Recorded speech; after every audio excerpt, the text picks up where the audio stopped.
One thing I enjoy doing or seeing, I'm working on, well, I need to get back to work on a devotional that I had edited by a friend comparing bus driving to being a pastor.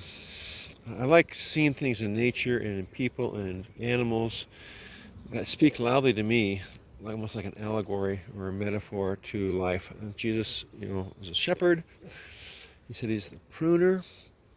He takes natural things that you see every day and say, look at this in a spiritual sense. That's what I do want to do here real quick. You see that large maple tree? That tree is only about 10, 12 years old. We've been at our property for about 15 years. The lady who planted it bled out actually from cancer in her bathroom. It was a very sad ordeal. Thankfully, someone found her fairly quickly. She lived alone. But she planted that tree about 10, 12 years ago. And one spring, it was only a couple years old. Maybe the tree is about 10 feet high. It's a red maple. It gets red in the fall. The main branch broke off. Ice, snow, wind. I thought, well, that tree is a goner. It's never going to look good.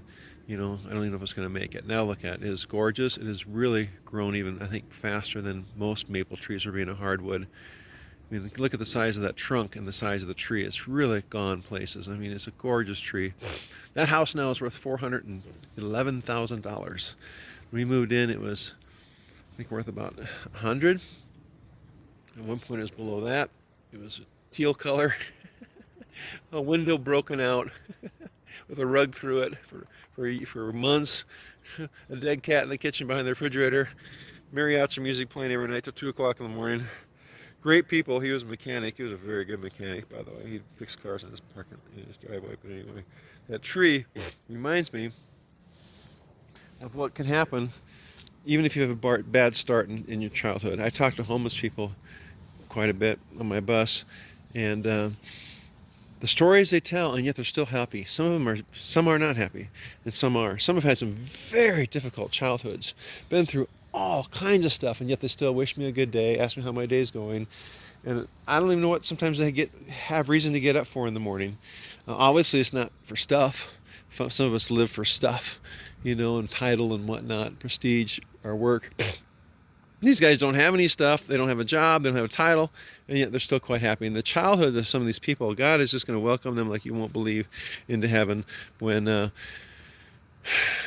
know the Lord, of course, but also when they've been such a bright and shining star. Now, this I don't know what the percentage of homeless are like that, but or those that are just struggling, barely getting by, working 2 jobs, only sleeping a couple hours a night, and had a hard, but they're still happy and they're still motivated. It just really brings joy to my heart to see such a spark in them that has to be from God alone. Now, this tree here has had a really good childhood, no breakage. It's probably over 20 years old. I fertilized this, my neighbor's tree, but it's just kind of weakly looking. I don't know what's wrong with it. It gets watered from the sprinklers, and yet it has just had a hard time going. And I think those of us who have maybe an easier childhood and still complain, still, lack giving shade and being fruitful, what kind of excuse do we have? And so anyway, I wanted to share that. I want to share that sometimes this location, this locust tree of ours is probably 30 some years old. It's gorgeous. It's been through its storms. It has had branches broken off. We had like a monsoon. It was called a monsoon here in Denver. Actually, we're in Aurora. We had our roof replaced because the shingles blowing off. But this tree has got some scars. I mean, it's missing a big chunk right here. Missing. It's so sad, but it's weathered the storms. It has seen a lot of storms. It has weathered the storms, and through it all, it's still been able to reproduce some small, what I call suckers. These grew up out of a root. And 99% of the time I break them off. But when they're in the right location, I say, that'd be a great place for a tree. This tree is probably about 10 years old, looks great. I'm going to keep it. And our arborist said when it comes to locust honey trees, you can do that and it will not damage the mother. Unlike, say, a quaking aspen where it'll kill the mother. It has too many, like that one back there. I got to cut that one down someday. I got it trimmed as much as I could. That had some babies, but the babies were only coming on strong when the tree itself knows it was dying.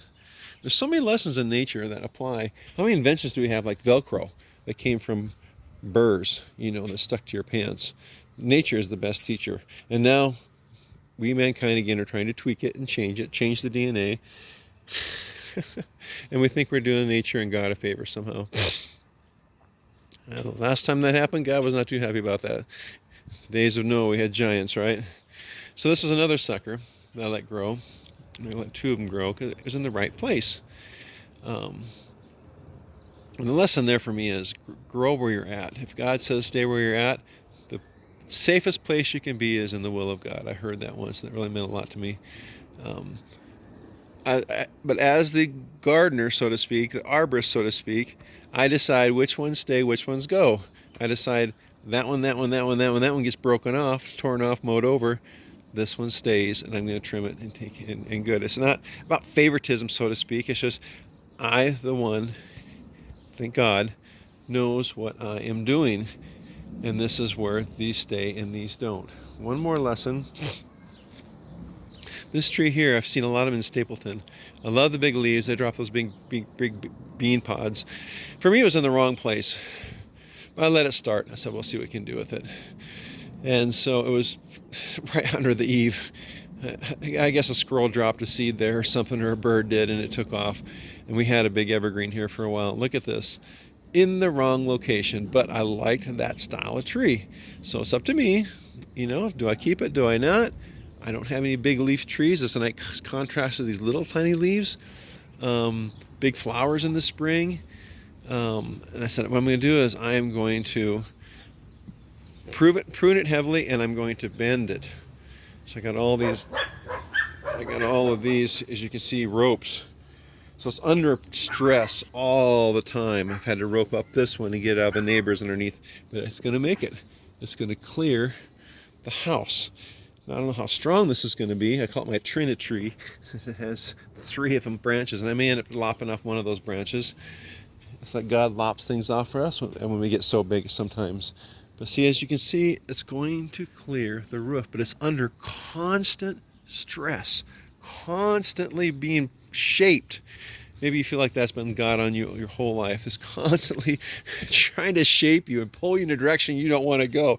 But I have released this a while ago, and I could just take these off here now.